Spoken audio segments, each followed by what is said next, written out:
TET and DSC 2026 మరి exam రాయబోతున్న అభ్యర్థులకు నా యొక్క నమస్కారాలు. మరియు టెట్ 2026 అతి త్వరలో జూన్లో జరగబోతున్నటువంటి అభ్యర్థులకైతే మరొకసారి నమస్కారాలు.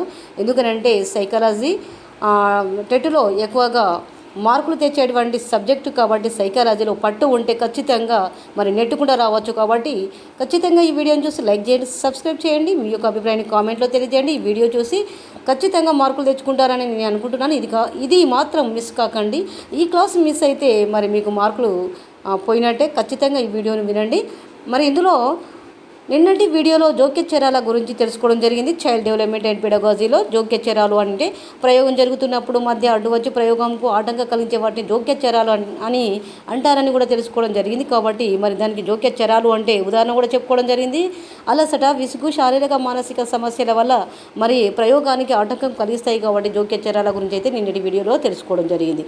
మరి ఈరోజు వీడియోలో ఏమిటి అంటే మరి నియంత్రణ పద్ధతులు. ప్రయోగాత్మక నియంత్రణ పద్ధతులు రెండు రకాలుగా ఉంటాయి. నియంత్రణ పద్ధతులలో చూసినట్లయితే నివారణ పద్ధతి, నియంత్రణ సమూహ పద్ధతి, సమజోడి పద్ధతి, సమరూప పద్ధతి, యాదృచ్ఛిక పద్ధతి. ఈ 3-4 రకాలుగా మరి పద్ధతులు అయితే ఉన్నాయి. ఈ పద్ధతుల గురించి తెలుసుకున్నట్లయితే టెట్లో ఖచ్చితంగా మార్కులతోటి నెట్టుకుండా రావచ్చు. ఖచ్చితంగా ఈ వీడియోని చూసి లైక్ చేయండి. నియంత్రణ సమూహ పద్ధతి అంటే కంట్రోల్ గ్రూప్ మెథడ్. నియంత్రణ సమూహ పద్ధతి చూసినట్లయితే కంట్రోల్ మెథడ్ ఒక పరిశోధనలో ఒక సమూహంపై ప్రయోగం చేసి మరొక సమూహాన్ని సాధారణ స్థితిలో ఉంచి రెండింటి ఫలితాలను పోల్చే పద్ధతిని నియంత్రణ సమూహ పద్ధతి అంటారు. అర్థమైంది కదా డియర్ అభ్యర్థులారా? ఒక పరిశోధనలో ఒక సమూహంపై ప్రయోగం చేసి మరొక సమూహాన్ని సాధారణ స్థితిలో ఉంచి రెండింటి ఫలితాలను పోల్చే పద్ధతినే నియంత్రణ సమూహ పద్ధతి అంటారు. దీన్ని కంట్రోల్ గ్రూప్ మెథడ్ అంటారు. ఇందులో ప్రధానంగా ఉండే పద్ధతులు సమజోడి పద్ధతి. సమజోడి పద్ధతి అంటే మ్యాచ్డ్ పేర్ మెథడ్ అంటే సమజోడి పద్ధతి. ఇక్కడ చూడండి, సమజోడి పద్ధతి అంటే మ్యాచ్డ్ పేర్ మెథడ్. యాదృచ్ఛిక సమూహ పద్ధతి, ర్యాండమ్ గ్రూప్ మెథడ్, ఏక సమూహ నమూనా పద్ధతి, సింగిల్ గ్రూప్ డిజైన్, సమాంతర సమూహ నమూనా, ప్యారల్ గ్రూప్ డిజైన్, బహు సమూహ నమూనా, మల్టిపుల్ గ్రూప్ డిజైన్. ఇందులో సమజోడి పద్ధతి చూసినట్లయితే మ్యాచ్డ్ పేర్ మెథడ్ మరి విద్యార్థుల వయస్సు, తెలివి, మార్కుల వంటి లక్షణాలను సమానంగా జత చేసి ఒక విద్యార్థి యొక్క తెలివి మరియు మార్కులు వాటి యొక్క లక్షణాలను సమానంగా జత చేసి ఒకరిని ప్రయోగ సమూహంలోకి మరియు మరొకరిని నియంత్రణ సమూహంలోకి పంపే విధానాన్ని సమజోడి పద్ధతి అని అంటారు. సమజోడి పద్ధతి అనగానేమి అని టెట్లో రావచ్చు. మరి వస్తుంది, ఖచ్చితంగా రావడం అనేది జరుగుతుంది. రావచ్చు అని కాదు, అందులో ప్రశ్నార్థకం అనేది లేదు. ఖచ్చితంగా ప్రతి ఒక్క చాప్టర్ నుండి ప్రతి ఒక్క ప్రశ్న రావడం అనేది జరుగుతుంది. కాబట్టి సమజోడి పద్ధతి అనగానేమి, లేక సమజోడి పద్ధతిని మరి కింది వాటిలో ఏది సరి అయినది అనేది మల్టిపుల్ చాయిస్లో రావచ్చు. కాబట్టి విద్యార్థుల యొక్క వయసు, తెలివి, మార్కుల వంటి లక్షణాలను సమానంగా జత చేసి ఒకరిని ప్రయోగ సమూహంలోకి మరియు మరొకరిని నియంత్రణ సమూహంలోకి పంపే విధానాన్ని సమజోడి పద్ధతి అని అంటారు. ఉదాహరణకు చూసినట్లయితే 100 మార్కులు వచ్చిన ఇద్దరు విద్యార్థులను జత చేస్తారు. ఖచ్చితంగా వినండి. వీడియో ఖచ్చితంగా వింటేనే అర్థమవుతుంది. ఏదైనా కానీ క్లాస్ వింటేనే కదా అర్థమయ్యేది.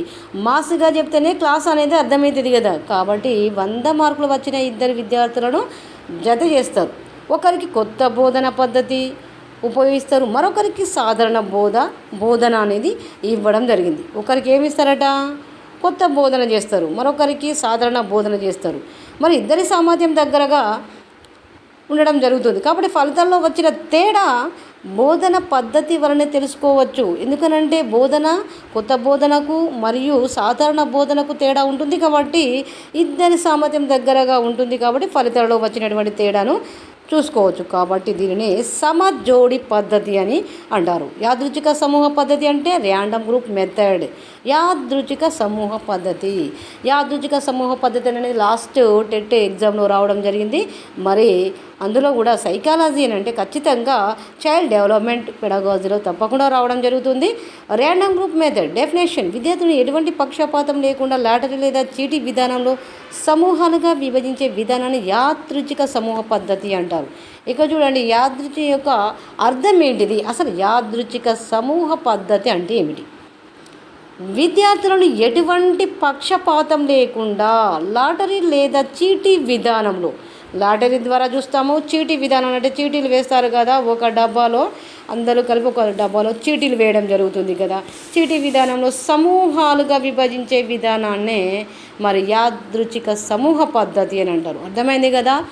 మరి టెట్ అభ్యర్థులారా, యాదృచ్ఛిక పద్ధతి అని అంటే విద్యార్థులను ఎటువంటి పక్షపాతం లేకుండా లాటరీ లేదా చీటి విధానంలో, అంటే నీ కొన్ని వస్తాయి, నీ పేరు చెప్పి నేను చీటి తీస్తా అనేది ఆ పక్షపాత ధోరణి లేకుండా చీటి విధానంలో సమూహాలుగా విభజించే విధానాన్ని యాదృచ్ఛిక సమూహ పద్ధతి అంటారు. కాబట్టి దీనికి ఉదాహరణ ఏంటిదంటే 40 మంది విద్యార్థుల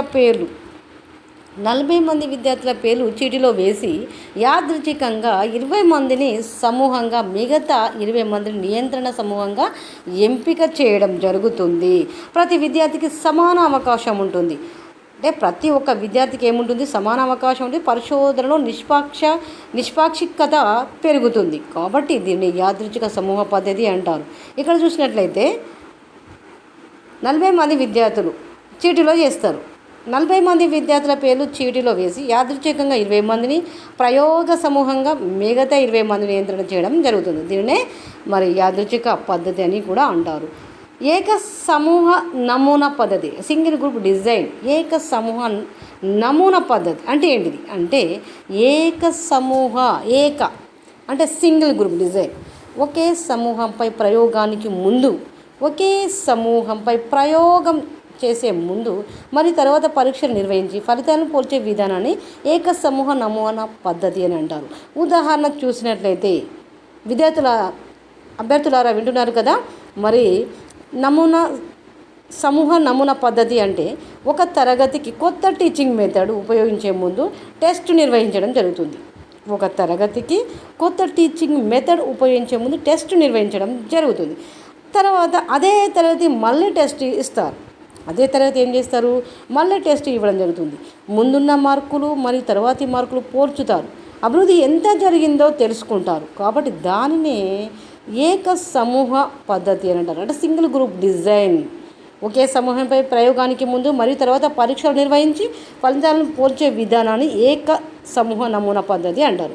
దీనికి ఉదాహరణ ఇచ్చారు. ఒక తరగతికి కొత్త టీచింగ్ మెథడ్ ఉపయోగించే ముందు టెస్ట్ నిర్వహిస్తారు. మళ్ళీ అదే తరగతికి మళ్ళీ టెస్ట్ నిర్వహించడం జరుగుతుంది. కాబట్టి సింగిల్ గ్రూప్ డిజైన్ పద్ధతి అని కూడా అంటారు. సమాంతర సమూహ నమూనా పద్ధతి చూసినట్లయితే ప్యారలల్ గ్రూప్ డిజైన్ అంటే సమాంతర సమూహ నమూనా ఏ విధంగా వస్తుంది అనేది మరి తెలుసుకునే ముందు రెండు సమూహాల